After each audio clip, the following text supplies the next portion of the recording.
करते तो सीट हमारी पूरी की पूरी आती। हमने चोरी नहीं की, लाछन लगा जा रहा है हमारे ऊपर। जर्नलिस्ट महोदय, बहुत अच्छा सवाल है आपका। आज विपक्ष चाहे 10 साल हो या 15 साल हो के बाद जागी है कि वोट चोर गद्दी छोड़। जी देखिए, चोर जो होता है वो पूरे घर को तोड़ करके घर में घुसता नहीं है, एक सेंध मारता है जी जी दीवार में जी, और उस छेद के अंदर से घुसता है और आनन फानन में जितना जो कुछ मिल जाता है वो लपेट के जाता है, बहुत सारी चीजें छूट जाती।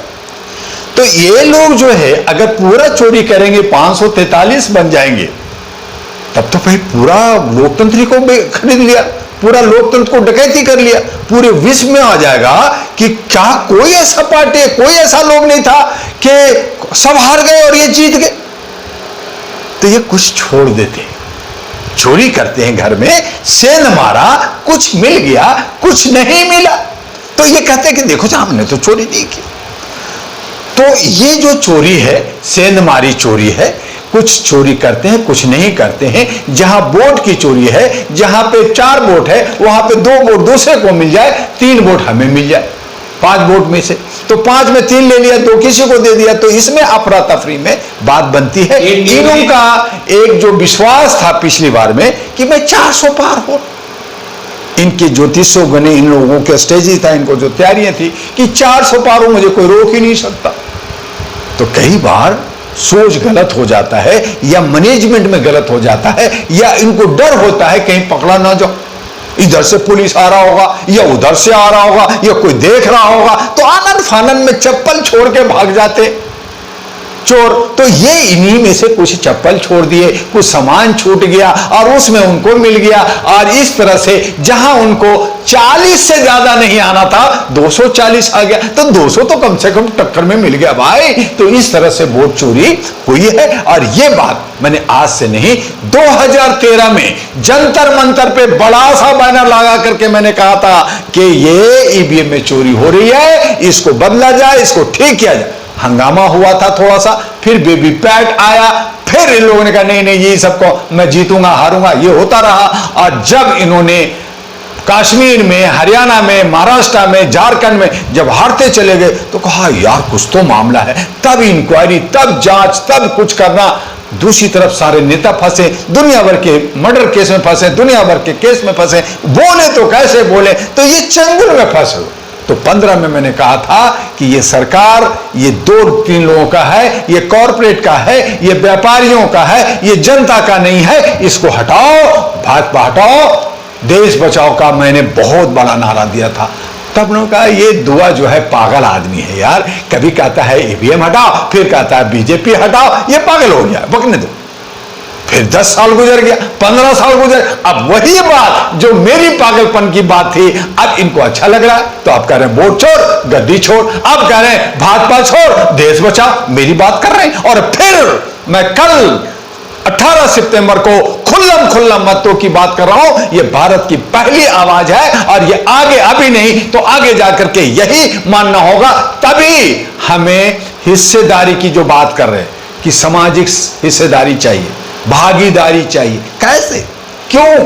आप कह रहे हो कि मुझे जो है आरक्षण चाहिए, मैं इतना मुसलमान प्रतिशत हूं, इतना चाहिए। कल प्रशांत किशोर बिहार में करा है कि 40 कम से कम 40 जो है विधायक मुसलमान का बिहार में होना चाहिए, 16 ही है, क्यों नहीं ज्यादा है? तो ये जो भागीदारी, हिस्सेदारी, ये जो आरक्षण की बात कर रहे हैं, हिस्सा मांग रहे हैं, वो हिस्सा कब मिलेगा?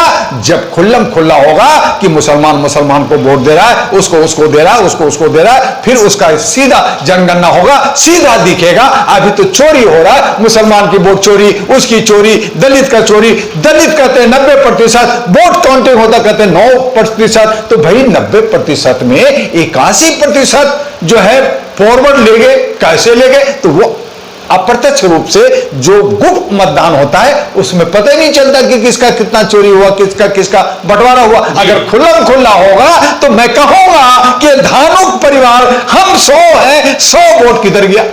यादव इतना है, वो 100 है तो किधर गया? राजपूत किधर गया? बर्मन किधर गया? धनिया किधर गया? नाई किधर गया? ये जो चवार किधर गया? पता चल जाएगा। तो इसलिए खुल्लम खुल्ला मत होगी और फिर उसकी एक शपथ, उसकी सिस्टम होगा कि भाई अगर ऐसा, बहुत लोग अभी सिर्फ कह रहे हैं कि भाई अगर दुआ जी आपकी बात ऐसा हो गया तो क्या लड़ाई नहीं होगा? तो लड़ाई अभी नहीं हो रहा है क्या नफरत अभी नहीं है क्या?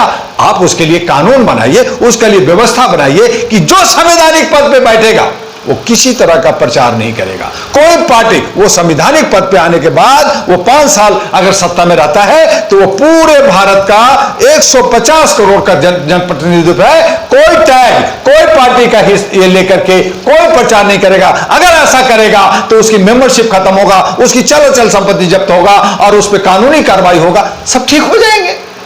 तो उसके भी सब सिस्टम है। तो सिस्टम में तोड़ने वाले ज्यादा है, नेगेटिव बात करने वाले ज्यादा है, वो सब पैर को खींचने वाला ज्यादा है। सकारात्मक जो सोच, पॉजिटिव होता है, वो आज लोगों में बहुत कमी है। और यही वजह है कि हम अच्छी चीजों को सुनना ही नहीं चाहते। हमें कहते चल यार आज वहां लूट कर करके 1000 रुपया लूटना है, वहां पे चिकन मिलेगा, वहां पे बिरयानी मिलेगा, सारे भागते हैं उधर। अगर हम कहते नहीं जा रहे हो फंस जाओगे। जैसे बचपन में हमने एक कहानी सुना था कि एक भेड़िया जो चिड़िया पकड़ता है वो जाल लेके गया, उसने जाल फैलाया, उसमें दाना डाला, बहुत सारे कबूतर चिड़िया आए और एक बुढ़ा चिड़िया था, उसने कहा मत जाओ, ये जो है जाल बिछाया गया हमें फंसाने के लिए। सबने कहा चल हमें तो दाना दिख रहा है, हम खाएंगे, तुम बुढ़ा हो गया है, तुम्हारा अकल मारा गया है। बुढ़ा बेचारा एक पेड़ एक डाल पे बैठा रहा, सारे चिड़िया उस जाल में फंस गए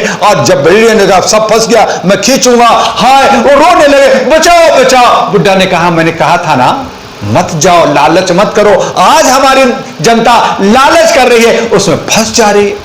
तो फंसने में डॉक्टर दुआ बार बार कह रहा है कि तुम वो जाल लेके उड़ो, तुम जनक्रांति करो, तुम बदलाव करो, तुम सिस्टम। अभी नहीं सुन रहे और फिर सुनेंगे, और जब सुनेंगे तब बचेंगे, नहीं सुनेंगे तो मरेंगे। जाल लेकर उड़ना ही पड़ेगा, उड़ना पड़ेगा, फिर दोस्त के पास जाना पड़ेगा, फिर वो जो है हमें वो चूहा को पकड़ना पड़ेगा, वो जाल काटेगा फिर निकलेगा। अगर ऐसा नहीं हुआ तो मरो, फंसो, वो ले जाएंगे, काटेंगे, बेचेंगे, फिर बाद में डॉक्टर दुआ फिर याद आएंगे, मैं बच गया, फंस गया, बचाओ बचाओ बचाओ। समझे? तो उसमें मेरा भी खतरा हुआ, क्या पता बचाने के चक्कर में मैं भी ना फंस जाऊं।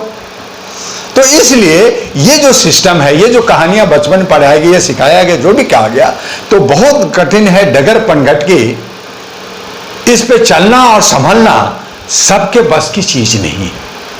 तो इसलिए हमारे शहरों में हमारे लास्ट में पब्लिक के लिए कि देखिए सब कुछ, देखिए पब्लिक हमारी समझदार है, बुद्धिजीवी भी है, पढ़ा लिखा भी अब हो गया है, जागरूकता काफी आ गई है।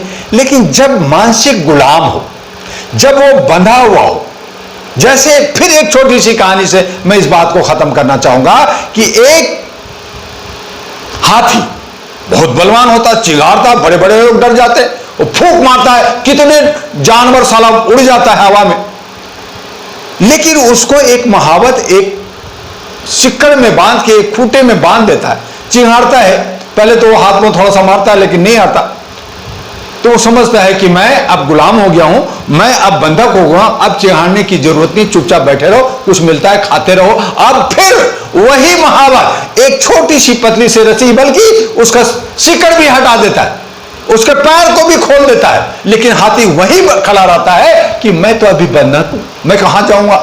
तो वो वही खड़ा रहता है। जब दिख रहा है कि जाल हट गया है, उसका सिक्कड़ हट गया है, उसकी रस्सी हट गया है, वो जा सकता है, चिन्हाड़ मार सकता है। लेकिन मानसिकता जो गुलाम बन गया कि मैं तो गुलाम हूं, मैं जा ही नहीं सकता, तो वहां खड़ा रहता है। इसी तरह से आज जनता को रास्ता तो दिख रहा है, लेकिन वो कहता है मैं तो गुलाम हूं, मैं तो अंधभक्त हूं, मैं तो बंधा हुआ हूं, मैं जाऊं कैसे? मैं जाऊंगा धरना प्रदर्शन करने, मैं आवाज दूंगा, मुझे गोली मार देगा, मुझे खत्म कर देगा, आवाज ही नहीं देते। तो इसलिए जनता से, आपकी मीडिया, आपके चैनल के माध्यम से मैं कहना चाहूंगा कि अगर देश को, लोकतंत्र को, जमहूरियत को बचाना है तो आपको शहीद होने के लिए तैयार होना होगा।